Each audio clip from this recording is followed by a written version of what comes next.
People think betrayal hits like a slap. But for me, it started with a plastic chair. I was at the Willow Creek Country Club, all polished glass and white-gloved servers, dressed in my best charcoal suit. The occasion? My brother-in-law Victor's retirement gala. The whole place smelled like money and overcooked scallops. I should have known something was off the moment I checked the seating chart. Julian Harris, I said to the usher, pointing at the gold-trimmed name cards. He glanced down the list, then gave me a tight smile. You're in Magnolia Room C, sir. Not the ballroom. Not even the patio. Magnolia C. I followed the signs, past clusters of clinking champagne flutes and laughter until I reached a plain door wedged between a janitor closet and a service corridor. Inside? A storage room. Literally. The chairs were plastic. The table wobbled. The air conditioning barely worked. And the hors d'oeuvres, if you could call them that, were lukewarm and sweating on cheap trays. A single white balloon drifted by the ceiling, probably forgotten from a kid's birthday party. I sat down quietly, checking my phone like I wasn't boiling inside. Minutes later, the real party began next door. I could hear the speeches through the thin wall, Victor's booming voice, the scattered applause. Then Lila's laugh. My wife. Sharp, amused, and loud enough to cut through the drywall. I tried not to imagine her in that glittering dress, her arm linked through Victor's as she smiled for the cameras. The door creaked open. I looked up, expecting a staff member. But it was Lila. She stood in the doorway holding a champagne flute, dressed to kill in emerald green silk. Well, this is fitting, she said, eyes sweeping the room. You always said you wanted to be out of the spotlight. Guess I got my wish, I replied, keeping my tone even. Victor appeared behind her, red-faced from the stage lights and the whiskey. Hey, Jules, he slurred. Sorry we had to stick you in the back, but you know optics. Can't have the press thinking the founder of a failing firm is family. Lila chuckled at that. Staff seating suits you now. I didn't respond. Not at first. Instead, I pulled out my phone and made a single call. Stephanie, I said when my COO picked up. Pull us out of the Kingsley acquisition. Immediately. Terminate all negotiations. She didn't ask why. She didn't need to. Victor's company, his legacy, had been depending on that merger to stay afloat. I ended the call, stood up, and buttoned my jacket. You're right, I said to Lila as I walked past her. This is exactly where I belong, behind the scenes. I didn't look back as I left the storage room. But later, as I stepped into the ballroom and caught sight of Victor, his eyes already on his phone, his face drained of color, I knew he got the message. The room kept celebrating. But he wasn't clapping anymore. And Lila? She kept smiling, but I saw her grip tighten around her glass. I didn't need to shout or cause a scene. One phone call had been enough. Lila came home late that night, heels clicking against the hardwood like nothing had happened. I was sitting in the kitchen, the lights dimmed, half a glass of scotch in front of me. She walked in, dropped her clutch on the counter, and peeled off her earrings like she'd just wrapped up a normal evening out with friends. You're up, she said, flashing that same smile she'd worn at the gala. Too bright. Too rehearsed. Didn't feel like sleeping, I said. She opened the fridge and grabbed a bottle of water, not even glancing my way. The gala went well, didn't it? Victor was thrilled. I didn't answer. Just studied her, the way her makeup was still perfect despite the late hour, how she hadn't looked even a little tired. Then I noticed something was missing. The bracelet. It was a silver charm bracelet she wore constantly, every day for the last 6 months. I'd given it to her for our anniversary. Each charm was tied to a moment. Our wedding, the first condo we bought, even the silly little lobster from our trip to Maine. Tonight, it wasn't on her wrist. Lose something? I asked. She glanced down, blinked like she hadn't even noticed. Oh. Yeah. Must have left it in the car. That bracelet never left her wrist. Not even in the shower. She once made me turn the house upside down for it when she misplaced it for an hour. But tonight, she couldn't care less. Storage room was cozy, I said, sipping my scotch. She paused, bottle halfway to her lips. It was just a mix-up, Julian. Don't be sensitive. Of course, I replied, keeping my tone light. Wouldn't want to be dramatic.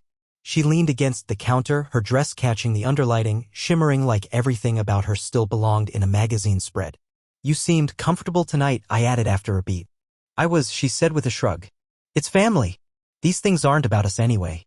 Right? Not about us. About Victor. About appearances. About power plays dressed as parties. She gave me a quick kiss on the cheek, barely grazing skin.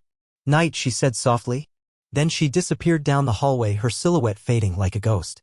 I sat there for a while longer, scotch warm in my throat, staring at the place her bracelet used to rest. Something in me shifted. It wasn't anger. Not yet. But the silence between us? It had started to hum.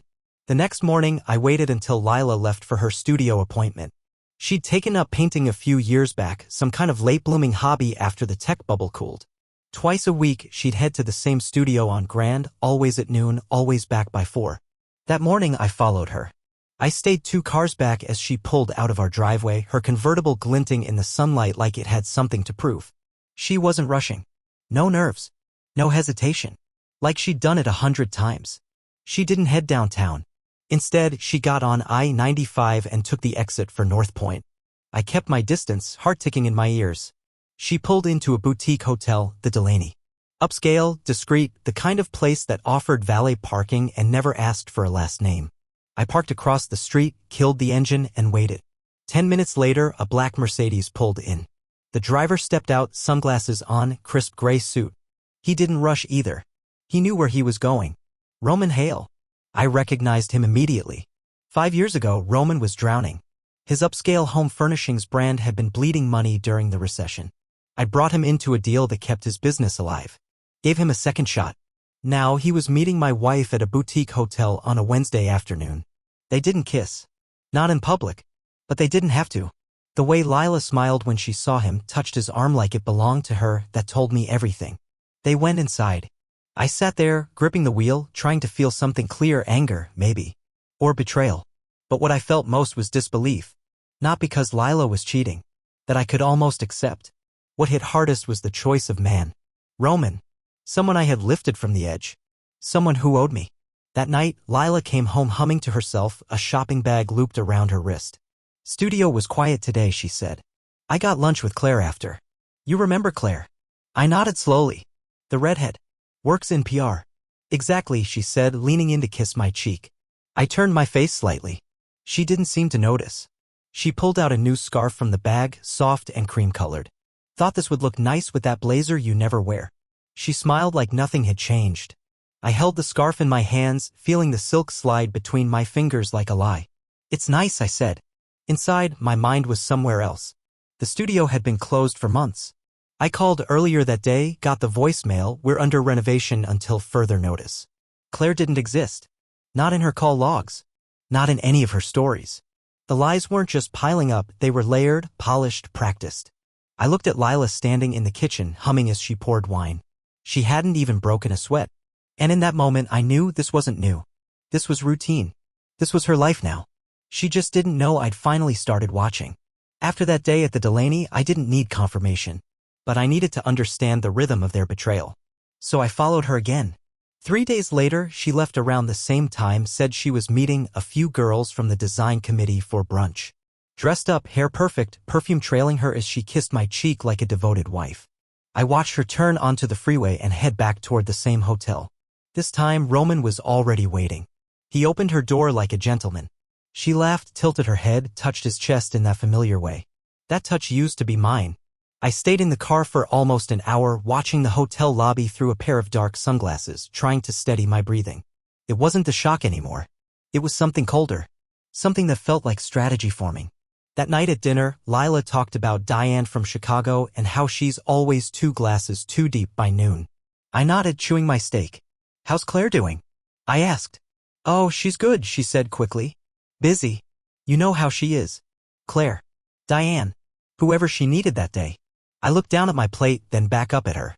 And suddenly, I realized how easy it was for her. How seamless the lies slipped out of her mouth.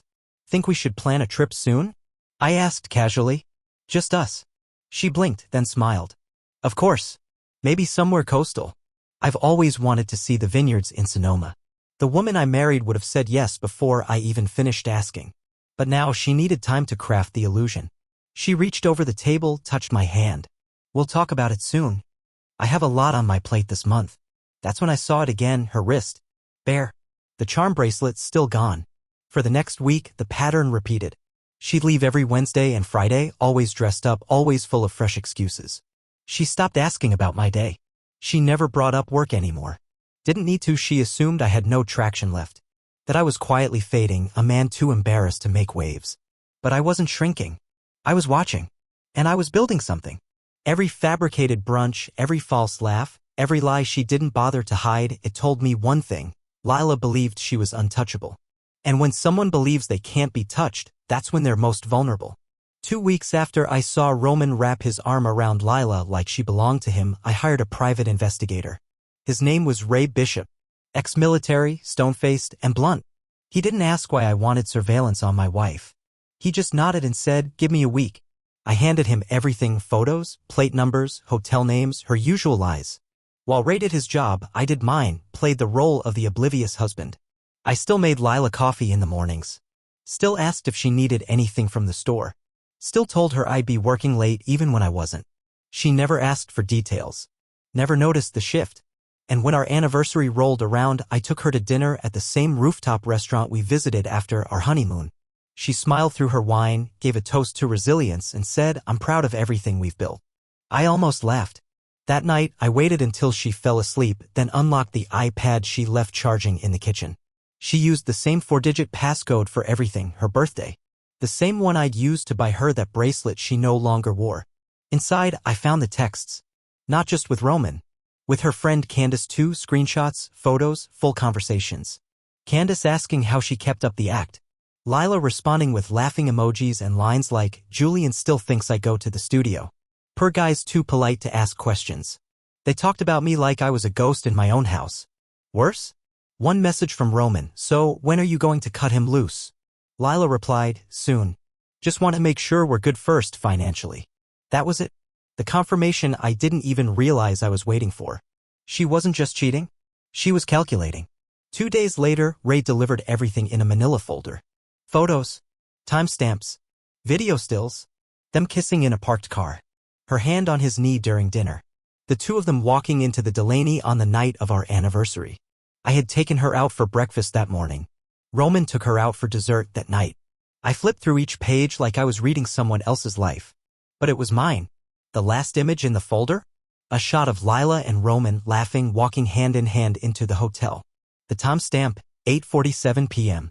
At 8:52 p.m. she had texted me, heading home. Candace and I got rained on. Total mess. Love you. 5 minutes apart. 2 different lives. I stared at that message on her iPad until my eyes burned. I didn't scream. Didn't wake her up. Instead, I went to my office, sat at my desk, and opened the prenup we signed 12 years ago. Section 14C, Infidelity Clause. A single act of proven marital infidelity nullifies all alimony and shared asset claims. Evidence admissible in court: video, photo, or digital communications. I had it all. The next morning, Lila made me pancakes. Kissed my forehead. Wore the scarf she'd bought after that first hotel rendezvous. "You okay?" she asked, noticing my silence. I nodded, smiling slightly. Just tired. Inside, I had never been clearer. The performance was over. Now it was time to close the curtain. It happened on a Thursday. Not because I planned it that way, but because I was done pretending. Lila was in our shared office, video chatting with Roman on her tablet. She wore her casual work-from-home look: soft sweater, hair pulled back, no makeup. The version of her she thought was safest to show me. I stood just outside the door, listening. Roman's voice came through the speaker, smug and relaxed. "He still doesn't suspect anything?" Lila laughed. "He's clueless. I could walk in wearing Roman Hale merch and he'd probably ask if I took up graphic design." That was enough. I stepped into the room. She froze mid-laugh. Roman's face on the screen went pale. "Ugh." I walked over calmly, tapped the end call button, and turned the tablet toward myself. "Hey, Roman," I said, voice flat. Nice to finally put a face to the betrayal. The call disconnected instantly. Lila stood up too fast, knocking a pen holder to the floor. "Julian, wait." I opened the folder and slid it across the desk. Photos. Screenshots. The works. I let her eyes fall on one of the clearest images, her and Roman outside the Delaney, holding hands. Her smile so wide it made my stomach twist. "Julian, I can explain," she said, backing away slightly. "No," I said. "You can't." She folded her arms, suddenly defensive. "You were never here. You buried yourself in that company, ignored me for months. You stopped being a husband a long time ago." I raised an eyebrow. "So, naturally, you decided to have an affair with a man I mentored. Romantic." Her mouth twisted. "Don't act like some victim. You made me feel invisible." I picked up the iPad and tapped a message thread open. "This you?" I read aloud. "Julian still thinks I'm painting. Per guy doesn't even ask questions." Her face flushed. "That's not the point." It's exactly the point, I said, voice steel. You lied, you mocked, and you underestimated me. She sat down, eyes flicking to the folder like it might catch fire. So what now? You want a scene? You want to scream, flip the table? I shook my head. No. I want you to leave. Julian. Today. She blinked. You're serious. Check the prenup, I said. Section 14C. You remember that one, right? The clause you insisted we include just to keep things simple if either of us ever strayed. Silence. She knew I was right. You think you're punishing me, she said, voice bitter now. But you're just proving what everyone already suspects. You only know how to win when it's on paper. No, I said calmly. I know how to win when I'm being stabbed in the back and still choose not to sink to your level. She opened her mouth, then shut it again. I turned and walked to the door. Paused. One more thing, I said without turning around. You don't get to rewrite the ending. Not this time. Then I left her there, surrounded by the wreckage she thought would never be found. Lila didn't fight it. She left 3 days later without saying a word. No dramatic goodbye, no suitcase tossed into the yard. Just a quiet morning, the clink of her heels on the staircase, and then the front door closing like a final breath. I watched her go from the upstairs window. No tears. Just clarity. She thought she was escaping judgment, slipping out before anyone could call her out. But the truth was, her exile had already begun. I had the papers ready by then. My attorney filed the divorce using the infidelity clause. No spousal support. No division of assets. Nothing. The house, the vehicles, even the art collection she pretended to care about, all protected. Because she had signed that prenup with such confidence, thinking she'd never need to worry about consequences. Roman wasn't spared either. I waited until a Monday morning, strategically right before his board's weekly call, and sent the photos and video clips to Hale Interior's board of directors. From an anonymous address. No message. No context. Just timestamps and silence. By noon, my contact at Gray & Wells PR texted me. Roman Hale caught in a scandal. Hearing whispers of a misuse of corporate time situation.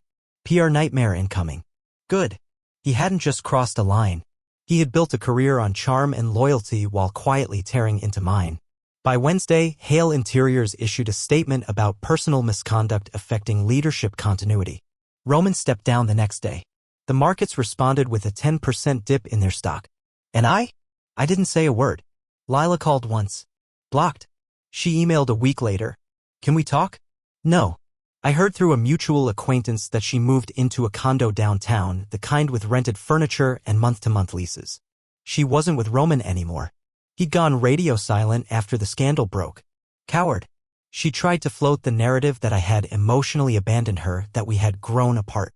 She told one of her yoga friends I was controlling, cold. But when the story came out, when word spread that she'd been sleeping with a rival CEO, that I had evidence, dates, photos, well, people stopped buying her version.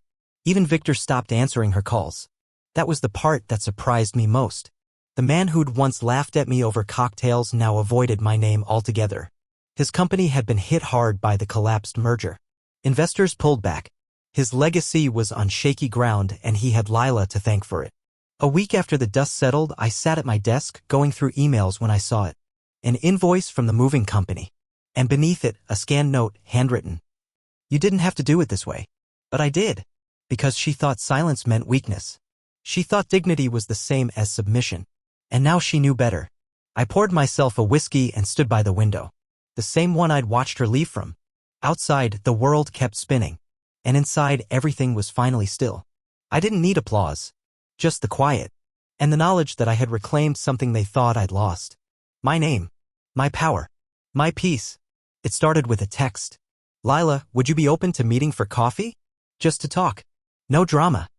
I stared at the screen for a while before replying. Me, 1 hour. Public place. No surprises. We met at a quiet cafe near the harbor. One of those neutral zones where no one knew either of us. She showed up 10 minutes early. Hair down. No makeup. Dressed in beige like she was trying to blend in with the furniture. She looked smaller than I remembered. Like life had finally stopped coddling her. Julian, she said. Standing halfway like she wasn't sure if a hug was appropriate. I just sat down. She exhaled through her nose, her fingers tightening around a cup that hadn't been sipped. I'm not here to ask for anything, she said. I just wanted to explain. Explain what? I asked. That you chose him? That you lied every day for months? That you mocked me while I paid for everything? Her jaw twitched. It wasn't about money. No, I said. It was about convenience. About control. About getting everything you wanted without any of the mess. I wasn't trying to hurt you, she whispered. But you did. She nodded, slowly, eyes dropping to her hands. I just felt forgotten, like you were always 5 steps ahead, building an empire I wasn't part of. That's funny, I said, leaning back, because I built that empire with you in mind. I worked late to protect us. I took the blows in silence to keep the illusion going, for your sake. She didn't deny it, just looked out the window like the right answer might appear in the clouds. I made a mistake, she said finally. I lost track of what mattered, of who mattered. Don't say it like it was a momentary lapse, I said, voice steady. You had an affair. You planned around it. You coordinated lies, covered your tracks, shared private jokes at my expense. That's not a mistake. That's a campaign. Her eyes watered, but no tears fell. I thought you'd be angrier, she said softly. Oh, I admitted. But then I realized something. You don't deserve my anger. You deserve the silence that follows it. She flinched. I didn't come here for an apology, I said, standing. I came here to show you something. What? That there's nothing left to fix. I dropped a 10 on the table for my coffee and walked out. She didn't follow. It's been 6 months. Funny how quickly a life can change when you stop pretending it's fine. I moved offices. Same company, different space. Smaller, quieter, closer to the people who mattered. My team, the ones who stayed through the rough stretch, are tighter now. Loyal. Focused. They saw me bruised but not broken. That earned their trust more than any quarterly bonus ever could. We passed on the merger with Victor's company. That was never about business, it was about leverage. And now, without Lila or Roman in the picture, my company is thriving. No more performative dinners. No more late-night damage control. Just good work with good people. Last week, I got a package in the mail. No return address, but I knew the handwriting. Inside was a small velvet box. Her bracelet. The same one I noticed missing the night everything started unraveling. The lobster charm I'd picked out myself was still there. Faded a bit, the clasp slightly worn. Tucked beneath it was a short note. I'm sorry. For all of it. L. I stared at it for a long time. I didn't feel sad. Or angry. Or nostalgic. Just steady. I locked the bracelet away in my desk drawer. Not as a keepsake. Not as a memory of her, but as a marker, a reminder of how far I'd come and what I'd left behind. People still ask about her, mostly in passing. What happened to Lila? Is she traveling? Did she go back to design? I smile politely. We parted ways. No hard feelings. Because there aren't. Not anymore. You don't carry a fire through a storm just to set it down and watch it burn again. You rebuild. You rest. You let the ground cool and plant something better. I wake up early now, not out of anxiety but because I want to. I read. I run. I talk to people without checking my phone every 5 seconds. Last Friday, I hosted a small dinner, my COO, a couple of lead engineers, our new operations director. I grilled steaks on the deck, poured wine that didn't need a label to impress anyone. We laughed like real friends, not co-workers pretending for optics. One of them asked, "You ever miss the old days?" I thought about Lila, about Victor, about the country club and the storage room, about the way silence used to choke me every night before I slept. No, I said, not even a little. I looked around the table. Everyone smiling, full plates, easy air. This wasn't a rebuild. It was a resurrection. And I wasn't the man who walked into that gala trying to prove he belonged. I was the man who walked out and never looked back.